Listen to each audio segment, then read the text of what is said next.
దాంట్లో మీరు report enquiry చేశారని చెప్పేసి ఉన్నది సార్. అయితే నాకు ఏమి కాల్ కానీ ఇన్ఫర్మేషన్ ఏమి ఇవ్వలేదు, పిలవలేదు అని ఒకటి తమరిని అడుగుదాం అన్నట్టులో ఫోన్ చేశాను సార్. నేను అంటే ఓన్లీ వాళ్ళని ఎంక్వైరీ చేసేందుకే పోయినాను అంతే. ఎవరిని సార్? వాళ్ళు ఎవరైతే కంప్లైంట్ ఇచ్చినారో వాళ్ళని ఎంక్వైరీ చేసేందుకే వెళ్ళాను. నాకు ఒక మెమో కానీ ఒక ఏది ఇవ్వలేదు సార్ వీళ్ళు. మీకేమి అంటే నేను వాళ్ళు ఇచ్చింది కరెక్టేనా కాదా అని ఎంక్వైరీ పంపించారు అంతే. వాళ్ళు ఇచ్చినది నేను ఏమి మీకు నేను ఏది అగైనెస్ట్ గా వాళ్ళు రాసి ఇచ్చినది ఏదైతే వాళ్ళు ఫేక్ కంప్లైంటా ఏంటి అనేది కనుక్కోవడానికి వెళ్ళాను అంతే.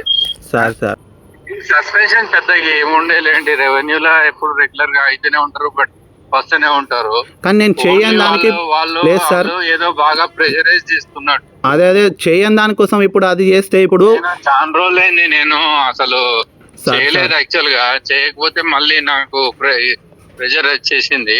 ఇమ్మీడియట్ గా చేసి రిపోర్ట్ ఇవ్వండి అంటే నేనేమి అన్బయాస్డ్ గా మామూలుగా వాళ్ళు ఇచ్చిన కంప్లైంట్, వాళ్ళు ఇచ్చిన లెటర్, వాళ్ళతో మళ్ళీ లెటర్ తీసుకొని అవే ప్రజెంట్ చేశాను తప్పించి నేనేమి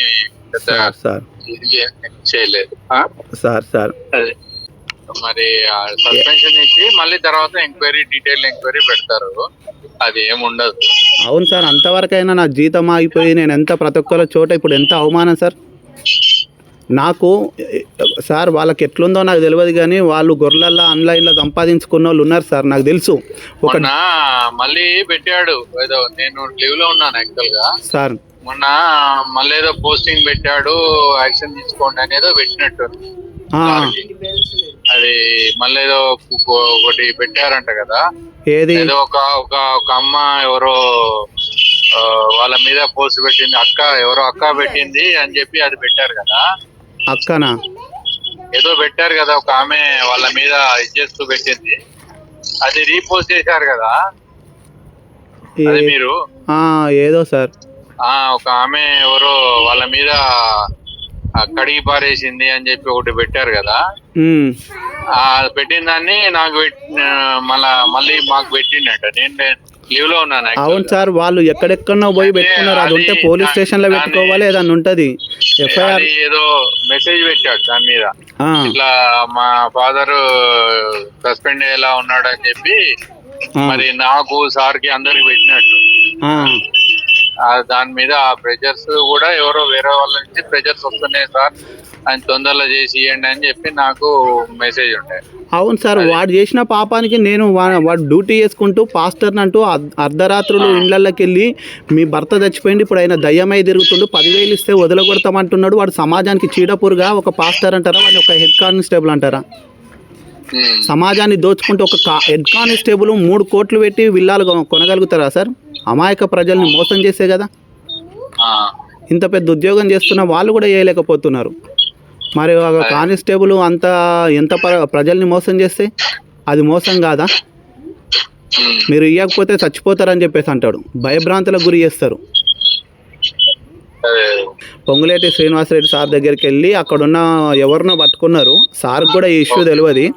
అక్కడున్న వాళ్ళకు నయాన్నో భయాన్నో ఇచ్చి ప్రెజర్ పెట్టించారు వాళ్ళు, అంతే.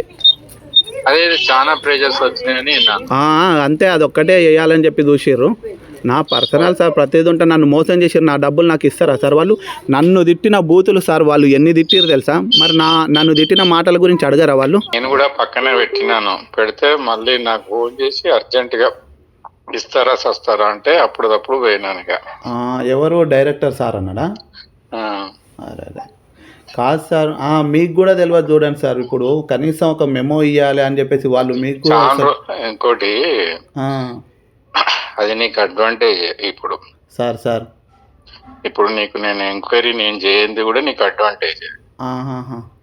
ఇప్పుడు మీరు ఆలోచించండి, నేను 1 సైడెడ్ చేసేసి ఇచ్చారు రిపోర్టు, నాకు అడగలేదని. You can have all rights.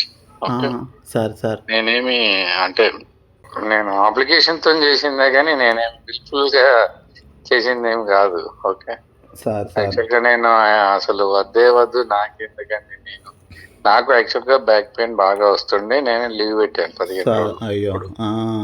అది పరిస్థితి. అదే సార్, దిస్ ఈజ్ అంటే నేను ఓన్లీ ఎంక్వైరీ వాళ్ళని చేసి వచ్చాను అంతే. One sided report. మీరు this is advantage for you only, not sir.